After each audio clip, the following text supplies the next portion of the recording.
All right, let's return to optimization, finding the max or min. So here we're going to minimize the cost of a cylindrical can. So this kind of can is going to be built.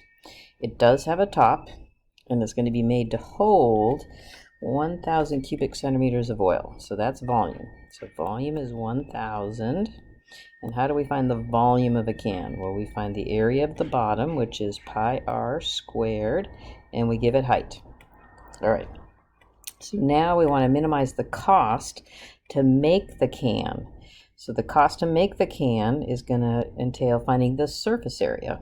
So it does have a top. So I've got the bottom and the top. So there's 2 pi r squareds.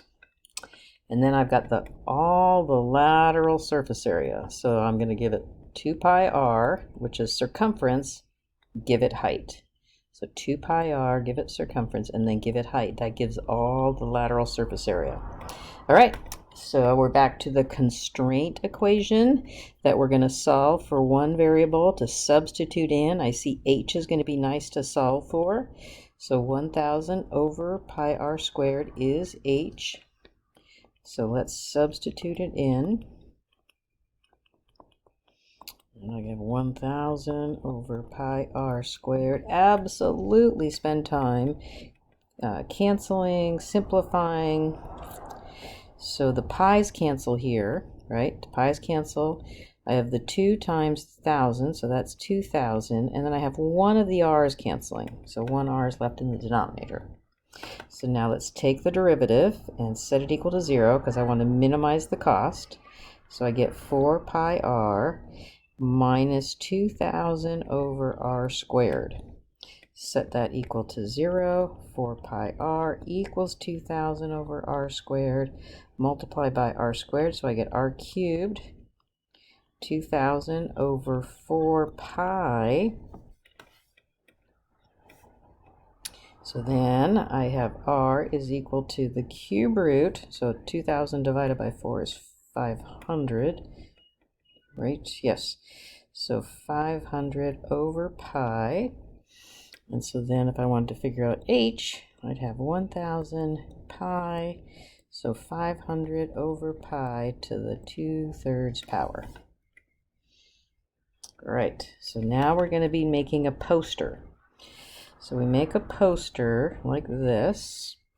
So this whole poster is supposed to have an area of 180 inches, square inches, and then it's supposed to, let's see, with the poster that's supposed to have an area. What dimensions will give the largest, I didn't phrase this very well, the largest printed area.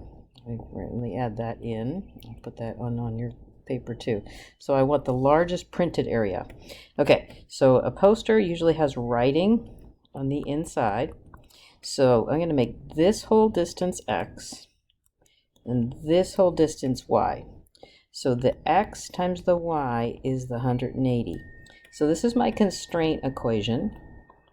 And I like to make sure, so this is something I want you to keep in mind, make your constraint equation nice and easy to solve for one of the variables so you can substitute it in. So then I want to find out what the maximum of this area will be. So this area in here is what I want to maximize. So let's call that A. So what is this going to be? So this distance from here to here will be x, subtract off the margins. So what do they say? It has 1 inch margins at the bottom and the sides. So these are 1 inch, 1 inch, and this is a 1 inch, and it's got a 2 inch margin at the top. So this distance here will be x minus 2, and this distance here will be y minus 3. Okay, so I can see this is nice and easy to solve for one of the variables. Let's just solve for y. And then I'll substitute that in. So 180 over x minus 3.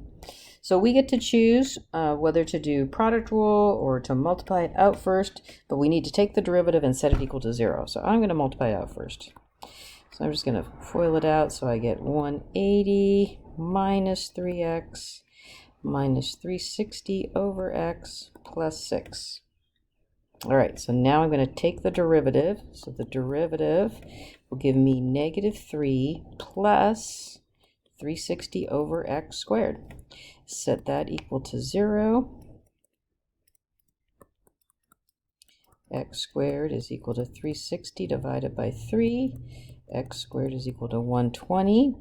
So x is equal to the square root of 120. And then if I wanted to find out y, I've got a nice formula right here that'll tell me what y is. 180 divided by the square root of 120. All right, so let's look at this next one here so we can compare and contrast. So here, I'm supposed to have 50 inches of printing. And then here is my whole paper. Okay, so if I went and kept the same dimensions, or labeling of the same dimensions, then the 50 inches of printing, that would give me, so what do I have here? I have margins 4 inches at the bottom, the top and the bottom, so 4 inch here, 4 inch here, and 2 inches at the sides. Okay, so if I kept the x and y here, the printed area of 50 would be x minus 4 and y minus 8. That is ugly to do the solving for, as the constraint to substitute into the other equation. Bad idea. So anytime you have a constraint, I would suggest making sure that that's going to be algebraically nice. So what I'm going to say is let's make xy the printed area, then we'll make the other thing have the uglier variables. So this is 4, this is 2, and this is 2. Okay, so because of what they said, the xy is 50, nice constraint equation. And the overall dimensions of the paper will be the area of the whole paper. So all of this and all of this. So this is x. So I'll have x plus 4 for this whole side length, right? This x and then 2 and a 2. And then I'll have this y plus the 8. Now take this, solve it for y, substitute it in. 50 over x plus 8. And again, I'm going to choose to multiply it out. So I get plus 8x plus 200 over x plus 32. Now I'm going to take the derivative. So I get 8 minus 200 over x squared. Set it equal to 0. So 200 over x squared is 8. X squared is 200 divided by 8. So x is equal to I'm just going to leave it ugly. That's my x. And then to find my y, I'm just going to plug it into here. So I get y is equal to 50 over the root of 200 over 8.